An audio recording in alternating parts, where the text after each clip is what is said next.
हरे कृष्णा। भगवद गीता अध्याय 2 श्लोक संख्या 71। विहाय कामान्य सर्वान् पुमाश्चरति निःस्पृहः निर्मम निरहंकारः स शांतिमधिगच्छति। अनुवाद इस प्रकार है। जिस व्यक्ति ने इंद्रिय तृप्ति की समस्त इच्छाओं का परित्याग कर दिया है, जो इच्छाओं से रहित रहता है और जिसने सारी ममता त्याग दी है और अहंकार से रहित है, वही वास्तविक शांति को प्राप्त कर सकता है। आजकल एक बहुत बड़ा टर्म जो है इस संसार में चल रहा है, how to get peace, how to live a peaceful life, how to be peaceful. ठीक है, हर कोई शांति के मतलब शांति पाना चाहता है। ठीक है, तो ये फॉर्मूला है शांति का जो इस श्लोका में दिया गया है। बहुत ही मतलब मान लीजिए इसको अगर कोई समझ गया, इसको अगर पढ़ लिया तो उसके जीवन में रेवोल्यूशन क्रिएट हो सकता है और जिससे उसके जीवन में शांति आएगा। और क्या क्या है वो आज हम डिस्कशन करेंगे। इसमें शांति का बेसिकली 4 फॉर्मूला दिया है। ठीक है, तो आइए देखते हैं 4 फॉर्मूला क्या है। पहला फॉर्मूला है इंद्रिय तृप्ति की समस्त इच्छाओं को परित्याग करना।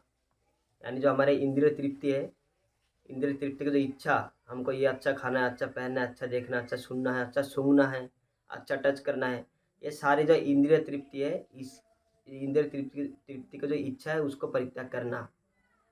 ठीक है, इसको हम डिटेल्स में भी चर्चा करेंगे। दूसरा पॉइंट है इच्छाओं से रहित रहना, यानी बिकम डिजायरलेस, कोई भी किसी भी प्रकार का इच्छा ना रखना। दूसरा पॉइंट ये है।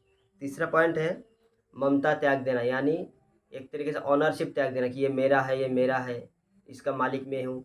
ये जो एक तरीके से प्रोप्राइटरशिप बोलते हैं या फिर ऑनरशिप बोलते हैं, इसको, इस जो भाव को, इस ये जो हमारे अंदर जो एक मालिकाना भाव रहता है, इस भाव को त्याग देना। ठीक है, और चौथा है अहंकार, यानी अहंकार से अपने आप को मुक्त कर लेना। ठीक है, तो पहला पॉइंट पे हम चर्चा करते हैं, फिर एक एक करके चारों पॉइंट पे चर्चा करेंगे। तो पहला है कि हम अपने जो इंद्रिय तृप्ति की इच्छा है उससे रहित हो सकते हैं क्या। देखिए, इंद्रिय तृप्ति की इच्छा से रहित होने का मतलब ये नहीं कि हम खाना पीना बंद कर दें।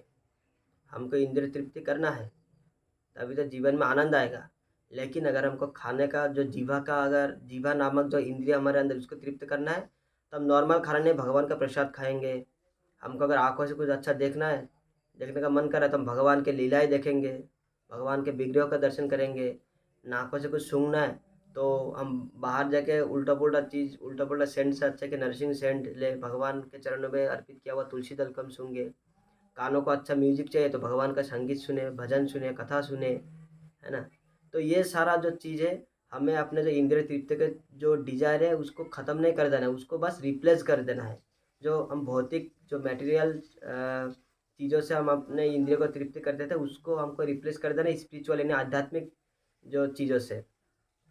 ठीक है, तो इससे क्या होगा, हमारे जीवन का आध्यात्मिकरण हो जाएगा। ख़त्म नहीं कर देना है। ठीक है, यहाँ पे इच्छाओं को देखिए, इंद्रिय की तृप्ति की इच्छाओं को त्याग देना मतलब ऐसा नहीं कि मतलब सब कुछ बंद कर दे, ये तो प्रैक्टिकल नहीं है। हमको आध्यात्मिक चीज़ों को अपने इंद्रिय तृप्ति के मतलब आध्यात्मिक चीज़ों के माध्यम से अपने इंद्रिय को तृप्ति करना है। ठीक है, इससे हमारा आध्यात्मिकरण हो जाएगा। आगे बता रहे हैं इच्छाओं से रहित हो जाना।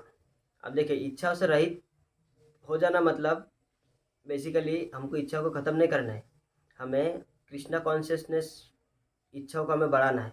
हम कैसे भगवान का भक्त बन पाए। हमें नोबेल पढ़ने की इच्छा है तो हम भगवान का भगवत गीता पढ़ेंगे।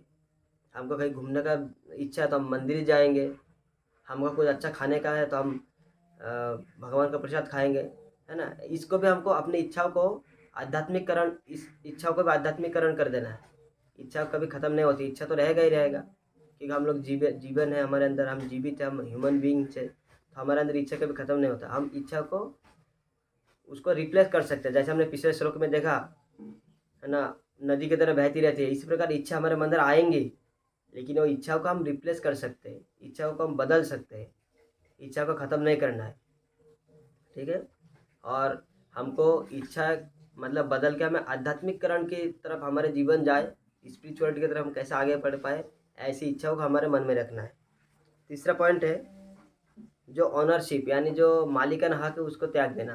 जैसे ये मेरा है, ये सब कुछ मेरा है, ये सब त्याग देना। जैसे हम जानते हैं ईशोपनिषद में कहा गया ईशावादम इदम सर्वम, ईशावासम इदम सर्वम, यत्किंच जगत्याम जगत, है ना। तो ये सब कुछ जो है वो भगवान का है, ये हमको मानना है।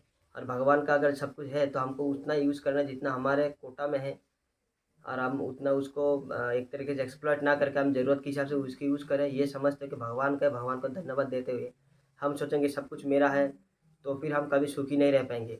जबकि इसका उल्टा चल रहा है समाज में लोगों को लगता है कि सब कुछ मेरे पास बहुत धन संपत्ति रहेगा तो मैं खुश सुखी हो जाऊंगा, और यही सबसे बड़ा दुख का कारण है।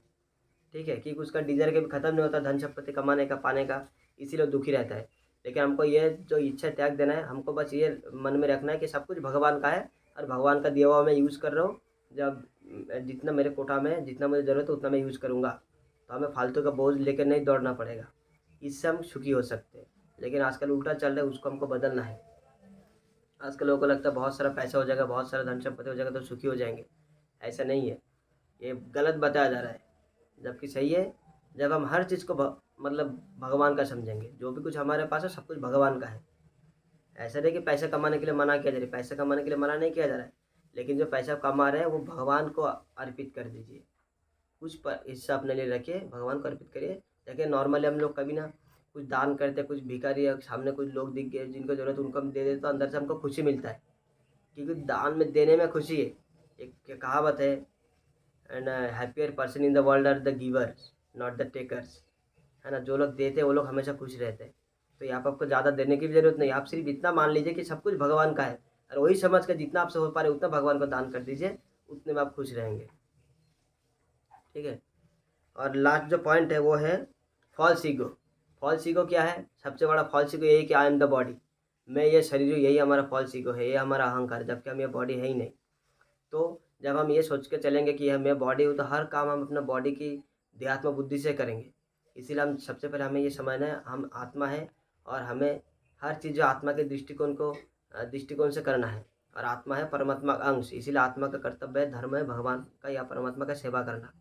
तो ये सब चीज़ें हम जानेंगे तब हम वास्तव में शांति को प्राप्त कर पाएंगे।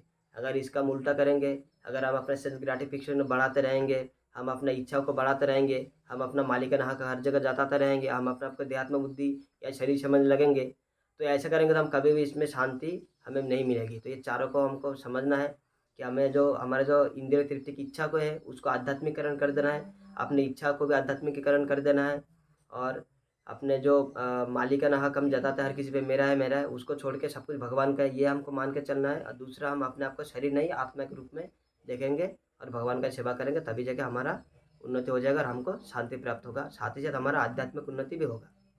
हरे कृष्ण।